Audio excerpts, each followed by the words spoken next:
Hi, everybody, and welcome to this webinar hosted by the Alberta Library Trustees Association. In this webinar, we're going to be talking about advocacy, specifically about advocacy with your municipal council and how to make friends with them.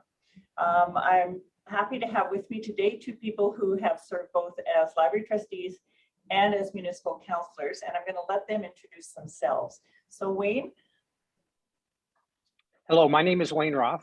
I chose not to run in the 2021 municipal election, ending a 26-year career as a city councillor in Spruce Grove. I served 15 years on the Spruce Grove Public Library Board and currently serve on the Yellowhead Regional Library Board. I'm a retired certified financial planner, helping people with their personal finances and investments. And now I'm a consultant with Bloom Center for Municipal Education, doing council orientations, municipal strategic planning, and education for local elected officials. Thanks, Wayne. And Deb? Hi, I'm Deb Smith. I was a municipal councillor from 2009 until 2021 and mayor for a majority of those years. Presently, I'm the chair of the Parkland Regional Library system. I believe libraries are an essential service for communities, and advocating for continued library service is a very important function for library boards. Thanks both, and thank you for sharing your time and expertise with us. This is a question that I know that a lot of library trustees wrestle with, and so being able to talk about your experience will be helpful for them. So I'm just going to start off with a basic question, and that's, what information would a municipal council like to know about the library? Well, I guess I'll start. Libraries are expensive operations, and councils want to know that they're getting their money's worth. You can demonstrate this with numbers and stories. I love stories. Councils will want to know that the materials, programs, etc., that the library provides are what patrons want, and these programs and so on are well used. This can be demonstrated using various statistics, numbers of card holders, patron visits, circulation of books and other library materials, such as magazines and videotapes, internet usage, and so on. Show trends with comparisons to the last 3 years or so. Show your council members that libraries are as relevant as they ever have been. Also, compare your numbers. I would suggest compare your numbers to libraries in at least one other similar municipality. I like stories, use real life stories showing how your library has made an impact in the lives of patrons. See if you can get a patron's permission for a testimonial. Perhaps a patron has landed a job using library internet and other materials and services. Most libraries have most communities have homeless individuals who use the library. That's a story. Social services are becoming increasingly important, and the library is the facility in your community that does it best. The library is said to be the community's living room. Show how yours fills that role. Tell stories. Deb, what about from your perspective? Well, my perception as councillor, I was responsible for public funds, and my role was to make the best fiscal decisions for my community. To that end, the funds granted by council should be based on community needs and the strategic plan that council has adopted. To me, it's essential that the library board displays how the library contributes to the community. Tangibles such as circulation, programs, attendance, the supernet. Intangibles such as how the programs relate to community life. One example would be early reading programs that give children the skills they need to provide an excellent base for learning. Perhaps teen programs that reduce the vagrancy in the community. Everything that can relate back to how the library supports the community residents. Okay, thanks. And so kind of going on from that, who is the right audience? Is it just the council, or are there other perhaps employees of the municipality that should be involved in this? And maybe Deb, you will go first this time. Sure, I think it's very important that the CAO is part of the relationship with the library board and the councillors, because the CAO is the one that does and makes recommendations to council. He understands the whole picture of the municipality. So it's really important that you have a great relationship with the CAO, not just council, because he needs to understand where the library is coming from and how it can be beneficial to all of the community's strategic plans. So Deb, just for the people who are watching this who aren't as familiar as we are with those people, could you tell people like who the CAO is and what it is they actually do for the municipality? Sure, the CAO is the Chief Administrative Officer. And basically, council governs, and the CAO, Chief Administrative Officer, runs the operations. So for that person, it is really important that they understand the functions of the library, how they add to the community, because the Chief Administrative Officer, along with his accounting division, are the ones that set the budget. And they know they only have so much money to work with. So it's really important that they realize where those funds are going and how they're working towards the community. Okay, and Wayne, what about from your perspective from a slightly larger community? Oh, quite a bit Well, larger, actually. The most important audience for any library board is, of course, your largest funder, that being your council. You can reach your council directly with regular interactions and reporting of library activities. I would say at least 3 times a year, your council board rep should be reporting frequently to council on library initiatives, achievements, activities, that sort of thing. I wonder if council reps actually do that. And as Deb has mentioned, the other way to reach out to council is through municipal staff. I've asked a friend of mine who is a CAO in the Edmonton region how best to do this. He says that the CAO and the appropriate general manager do want to hear from the library and the library board. You're not an annoyance to them. Your director and board chair should develop a relationship with these 2 municipal employees. Never go to these individuals with hat in hand, and don't bring up funding. Your purpose should be to establish and build on a relationship. Ask them how the library can help. I think this is incredibly important. Ask them how the library can help the municipality to achieve its objectives. Show the value for the money that is spent on library services by demonstrating that you're giving the municipality what it needs from you. Your director and every board member should be familiar, I would think, with the municipality's strategic plan. So encourage all trustees to read it and know what's in it. The best conversation to have, my friend says, is how can the library help the municipality to meet the objectives as identified in your strategic plan? This should be the priority in everything that you do. So we've talked a little bit about who does what here. You've talked about the council liaison on the board. There's also, of course, the board chair, and there's also the library manager. Do you have any suggestions about who's best placed to deal with each of these connections? I think every one of those individuals has a different role. I think the council rep or reps, sometimes there are 2 appointed, their job is to relay information directly to council. So I would think that they would add agenda items to council agendas when there's something of relevance or importance from the library that should be known to council. The board chair, his or her job, I think, is to interact with also council, but also to senior staff like the CAO and the general manager, because those individuals have the opportunity to greatly influence the recommendations that come from staff to council. So council makes the decision, but those decisions are influenced by the recommendations that come. The library director is one who I think can go into both areas, should have interactions with council, but mostly the library director's role, I think, is to interact with the general manager and from time to time, the CAO as necessary. And Deb, what about from your perspective on that one? My perspective, perhaps I'm a little old school, but it's always been elected official to elected official, administration to administration. And I believe that it's really important for the library board chair to develop a relationship with the CAO, because there could be questions that the CAO has that perhaps council hasn't thought of. It's also very important for the director to develop relationships with the CAO and to some degree council.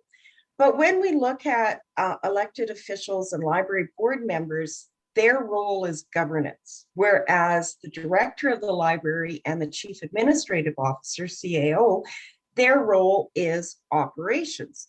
So they can meld together their points. And I mean, the CAO does make recommendations to council. And if he has a lot of background information that perhaps council needs, it's a really great resource. The other thing is, there is always a councillor, or usually a councillor, on a library board. Yes, the councillor is there to give reports to council about what the library board is doing. But we also have to remember that that councillor is wearing two hats. And while he may believe that the library board is doing the best they can with whatever resources they have, at the same point of time, he might also think that it's not benefiting the municipality in the best way possible. And there again, a councillor has only one vote on either board. So it's really important, I believe, that the library, even if you send the half a page blurb every month for the agenda, the council agenda, stating that this month the library had 18 programs and we had 500 people in and we did this, this, and this. Nothing really long, but just something to keep the library in the minds of council and show what the library is doing for your community with the funds council has given them. I also believe stories are really valuable without names, and they develop how the library is an important community resource.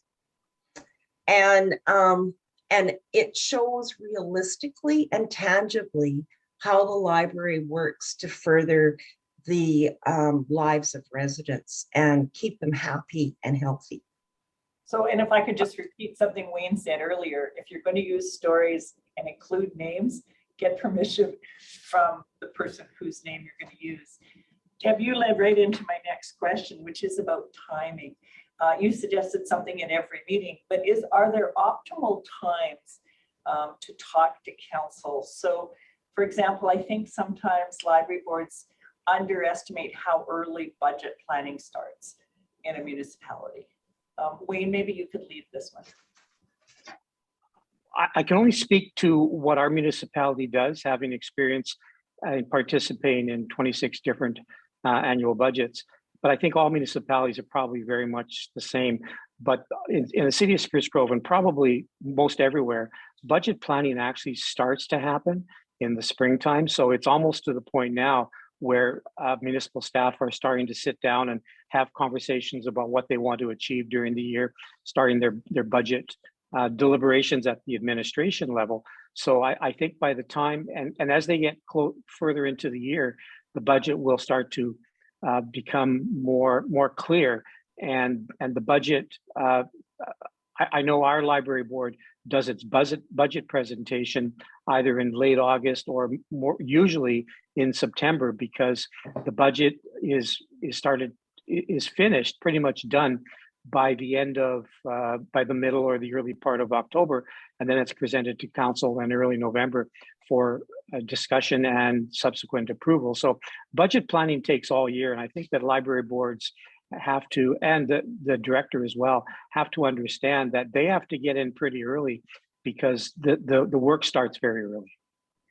And Deb, what about in your situation? Different municipal councils have different plans. I know one council in our area asks all of the organizations requesting funding to come in on one day and they do all their budget presentations.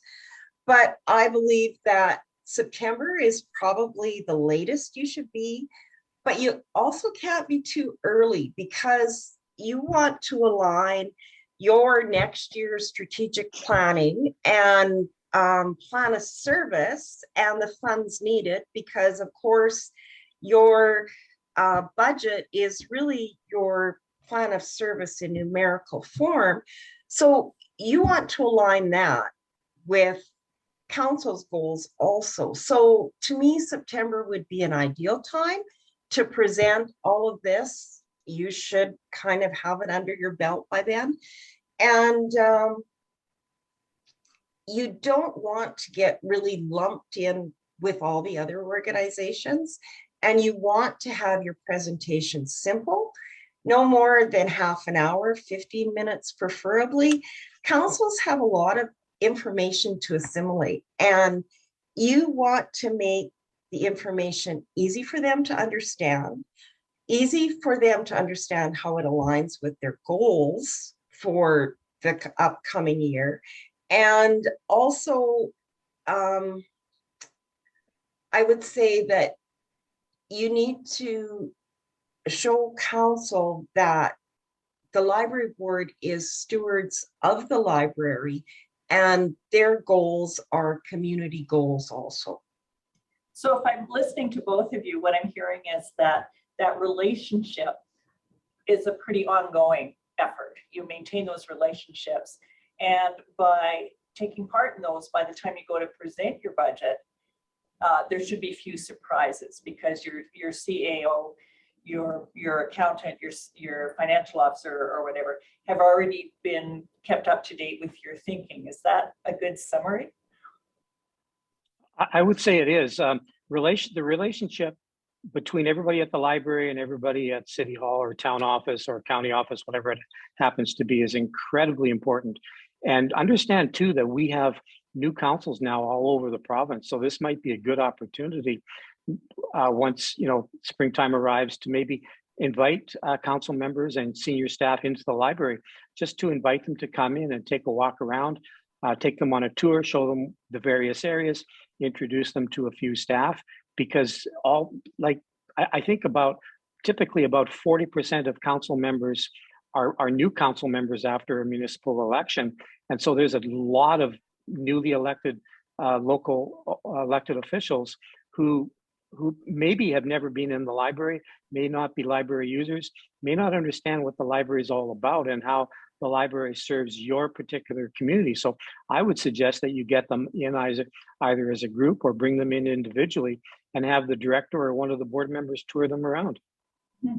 So Deb, how do you feel about council being introduced to events or introduced just to a library orientation or a tour? I think it's really important because the Library Act and regulations are not covered anywhere in the Municipal Government Act. And it's parallel legislation.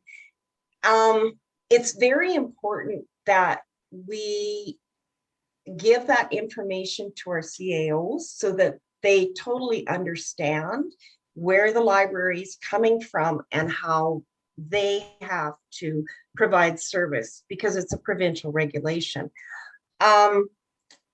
Most councillors, especially new councillors, have got a whole well of information that they have to go through. So if you can give a one-on-one and make council understand how important they are to the library, then that is an immense boon for the library.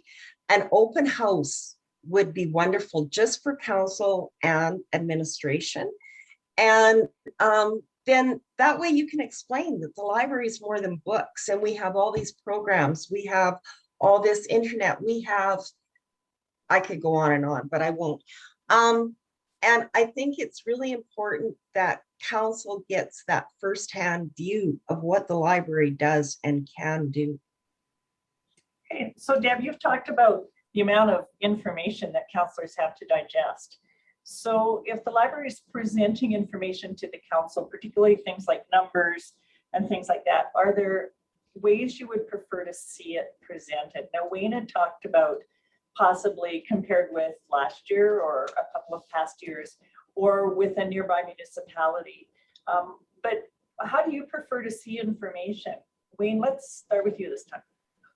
I think you need to provide information in a variety of ways because everybody takes in information and learns differently. I know some of the things that I like to get, some of my colleagues maybe did not, and some of the information that they preferred to have maybe weren't as important to me. Like, for example, I like the stories, I like the comparisons to another municipality and to previous years, and I didn't care so much for reams and reams and reams of numbers. And some of my colleagues just loved the numbers, but didn't care so much for the stories and the comparisons to other municipalities. So I think you have to provide information in a variety of ways because your recipients are all different and they like to receive information differently. Okay. And Deb, did you have thoughts on that? Yes, I believe or I agree with Wayne, but I think your information needs to be really clear and concise. It needs to present the library in the best possible light. So if your circulation has dropped from last year, if you're using a comparison, you need to give the reason why or be able to give the reason why. Because councils get so much information, a one-pager with infographics, perhaps a couple of stories, something that's easy for them to digest. I know that I'm one of those people that like the numbers because when you're budgeting, the numbers have to add up. So the information presented, while it has to follow a wide array of ideas, also has to be really clear and concise. And if you, whoever is presenting the information, and it should be a board member, ideally, because the board is the stewards appointed by council. So you want council to believe that the board knows what they're doing, and you need to be very well versed so that if there's any questions, you can answer them. And if you can't answer them, don't just say, I don't know. Say, you know what, I'm not sure about that, but I will have the information for you by the next council meeting or next week or whenever you prefer it. So it's really important that when you're presenting to council, you know your information and you know why this program was successful and maybe this one wasn't because of whatever. And I believe that is one of the most important things, is knowing the information. So that's combining the story and the numbers, really. Yeah. Together. Yeah, I had a counselor once tell me that they didn't want just the number, they wanted it, for example, as a percentage of the population. So rather than this many people have library cards, this is this percent of the population, so that they could figure out where the library had connected with the community. Does that make sense to you?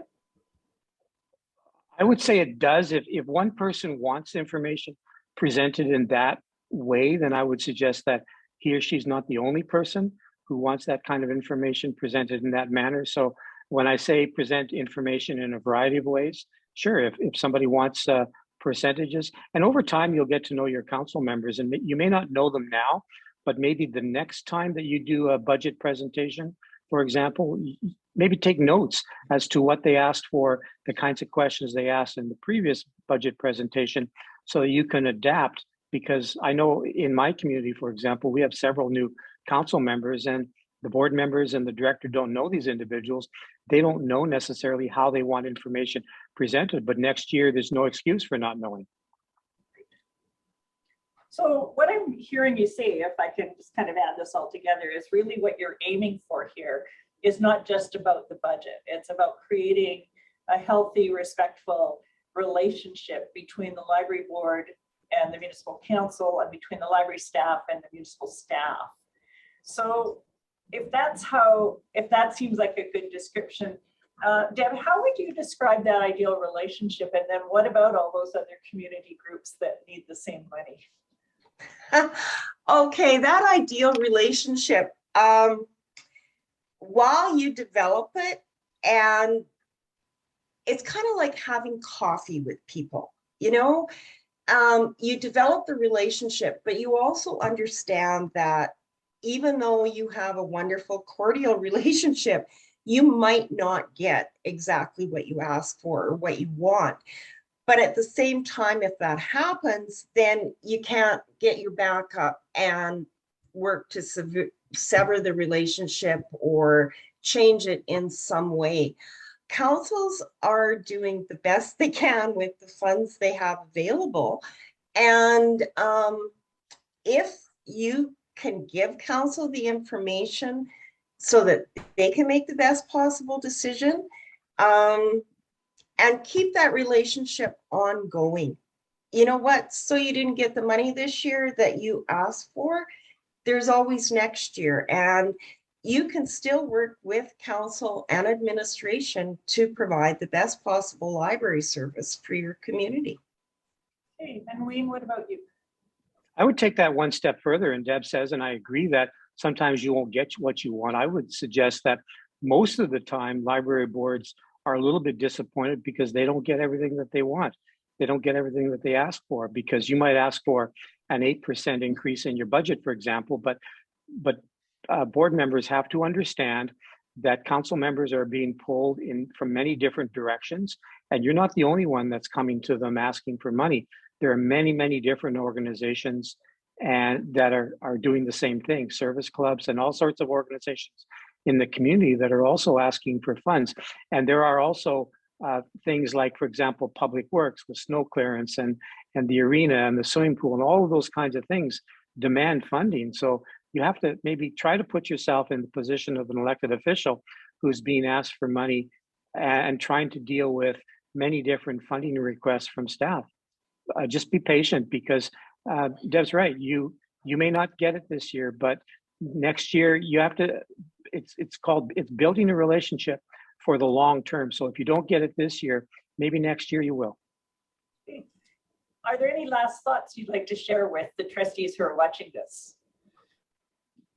Well, I have an idea. I was trying to think the other day of things that I've seen happen that were effective and successful. And I know our board years ago established, I'll call it a mentoring relationship with council members, although that's not exactly what it was, but they assigned one board member to each council member. And the purpose was, again, I'll stress, don't go hat in hand, don't go asking for money, but maybe offer to take that council member out for coffee, and ask the council member if that person understands what the library is all about. Of course, everyone will say that they do, but maybe they're not even library board or library users or card holders, so they may not. So ask them if they have any questions that they want answered about the library. Is there any information that they require to help them to become more effective? Build a relationship one-on-one. I think that sort of thing can be very helpful, as it was when we did it in Spruce Grove years ago. Never underestimate the power of a cup of coffee with someone. That's right. Deb, last thoughts from you? Yeah, I believe in today's world, library boards need to be enthusiastic and innovative. They need to be able to think outside the box. And just because the municipality down the road, the library does this, this, and this, that might not work for your municipality. So you've got to be able to come up with ideas and present them in such a way that they work for your community. You also need to develop that relationship and work with the municipal council. You know, council might like to see this or that happen in the library or in the community, and the library can be the one that steps up and provides that. And there needs to be that cordial relationship built. And it's very easy because councillors take a lot of gas. And it's very easy for one wrong sentence or tone to work to destroy that relationship. So just to kind of end this and summarize this, advocacy has been described as providing the right information to the right audience at the right time. So what we've talked about here is the right time as always. It's an ongoing process, and it's not just about the information, but about that relationship and understanding how people want the information, when they want it, and what they'd like to know. The right audience is everybody involved in the municipality in different ways. Then it's the council, it's the staff. And we've heard some suggestions of how that could work. And the right information, a lot of that information is either about how you are acting as good stewards of the community's money, or how the library is supporting the directions that the community is trying to go into.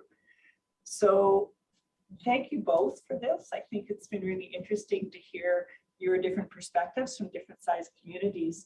And this should be helpful for all of the trustees out there who are trying to address this. So thanks. Could I mention one more thing, Margaret? We haven't mentioned the province yet, and I think the MLA is another audience, and probably the most effective advocacy is, of course, as we've discussed at length, is with your local municipality. But invite your MLA in too, because he or she should be aware of what's happening in the library. Yes, that's actually a good reminder, and Wayne, and I'm hoping that we'll be able to do a whole other webinar on how to work with the provincial government, because of course they have lots of input into how libraries operate. So thanks.